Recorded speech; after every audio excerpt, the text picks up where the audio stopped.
Umar ibn Xattob roziyallohu anhu qonun chiqardi. Sutga suv aralashtirib sotmaylar. Mashhur qissa.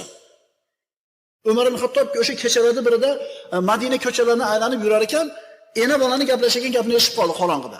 Onasi aytayapti: "Qizim, bugun sut oz bo'lib qoldi-da. Ozgina suv qo'shib yuboraylik." Ona shunaqa. Axir Amirul Mo'minin deyapti yonida turgan qizi. Umar ibn Xattob tashqarida eshityapti. Sutga suv qo'shmaylar deb hukm chiqargan u. Qizim, Umar qayoqda-yu, biz qayerda dedi. Onajon, Amirul Mo'minin ko'rmayotgan bo'lsa, Robbisi ko'rib turibdi-yu dedi. Ana birodarlar. Inson bir ishni qiladi yoki bir ishni qilmay tark qiladi. Bir ishni qiladi yoki bir ishni tark qiladi.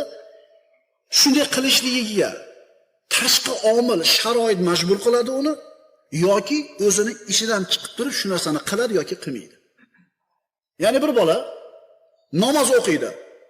Dadasi urushligidan qo'rqib, bu tashqi omil. Yana bir bola namoz o'qiydi, o'zini ichidan chiqib. Ikkalasi ham o'qiyapti. Ammo qaysinisini namozi namoz? Qaysinisini namozi namoz? Roza tutadi bir odam. Alloh mendan rozi bo'ladi shu ishni qilsam deb turib ichidan chiqib tutadi. Yana bitta odam uyat bo'lib qolmaydi deb tutadi.